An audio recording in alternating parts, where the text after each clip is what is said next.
The increase of interest in tattoos and body modification procedures since the 1960s has created such a massive impact on society up to present day, enough to deem this period of time the tattoo renaissance. Ever since Tom Riley's invention of the first electric tattoo machine in 1891, the tattoo and body modification industry began to grow like wildfire, paving the way for the present-day industry that is still growing and thriving. We now live in a society where it is becoming more and more common to see visible modifications out in public.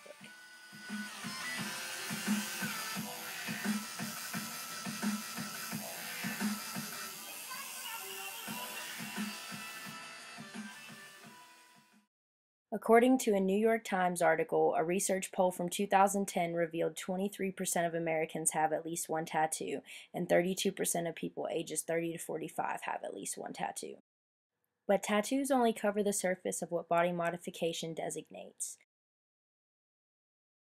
The term body modification is not limited to tattoos or piercings and can include anything from changing hair or skin color to the removal of tissues, cosmetic surgeries and implants, scarification, or even circumcision. Rufus Camphausen simplified this broad term in his book Return of the Tribal, A Celebration of Body Adornment, by stating that body modification is a term for a variety of techniques aimed at changing one or more parts of the body from the natural state into a consciously designed state. These varying techniques have been active and refined throughout the centuries. However, both the attitude and response to these practices from society has become very controversial. If I was to summarize body modification in one single word, it'd have to be individuality. Altering your appearance to how you would feel on the inside, rather than how an individual should feel in society. The general kind of view of especially extreme body modifications is people think, that they're into sadism, they think that they enjoy the pain. Myself, I'm the exact opposite. I detest getting work done. Absolutely hate it. Just love having it. I'm only doing it because I like how it looks. What was once viewed as a cultural norm has now somehow created its own contemporary definition in society that walks a tightrope between self-expression and social deviance. This causes a divide in society between those who view modification as a way of attention-seeking through deviant behavior and those who view it as a way of self-expression or personal journey.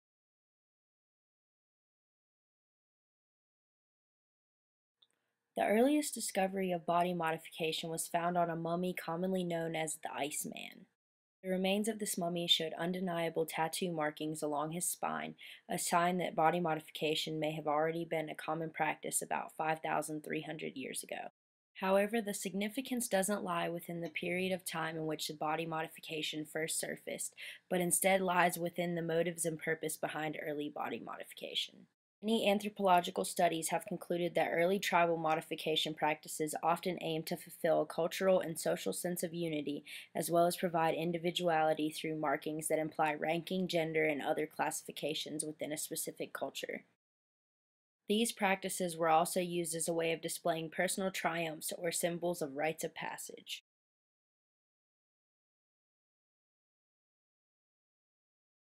Cultural influence is one of the greatest drives for the development of body modification processes. The African tribe Tabwa have been documented since the late 1800s as a tribe seeking to perfect the human body through scarification.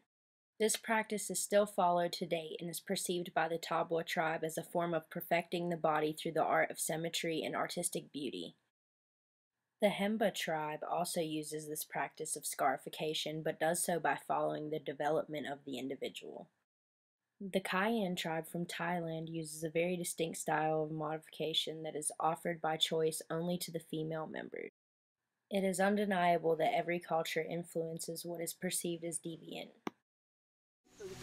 I started to wear the rings when I was 5 years old.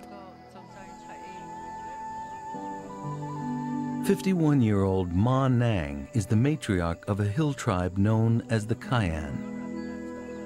To the outside world, they're known as the Longnecks, wearers of heavy brass rings, famous for disfiguring and deforming the bodies of those who carry them. Feeling pain and feeling some discomfort is part of living.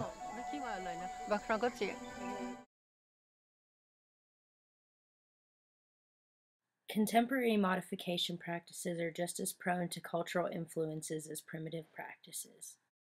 The variation of views and influences can be seen all over the world throughout many different time periods, but the present-day controversy over these practices is a dispute that has not affected many generations before now.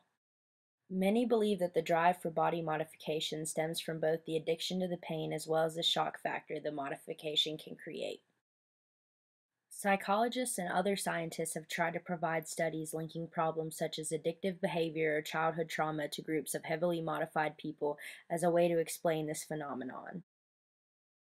Sociology professor Andrew Ferguson refutes this idea, stating, "Addiction is equated to compulsive craving, so given the prevalence of body modification in its broadest sense, the addictive process lies within the individual and their need for the physiological needs being satisfied."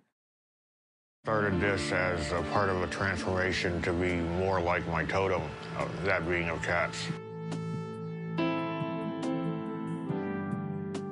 It's a very old Huron tradition. In a naming ceremony, you will be given your adult name, and it's usually associated with an aspect of your spirit, and my given name is Stalking Cat.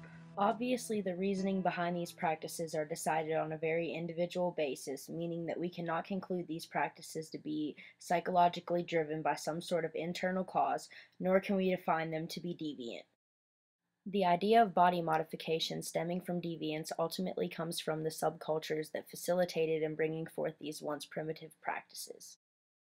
However, the drive to stand out as an individual is becoming increasingly important in today's society, driving people to stretch to reach this individuality, meanwhile driving more and more people to be critical of others' individual self-expression.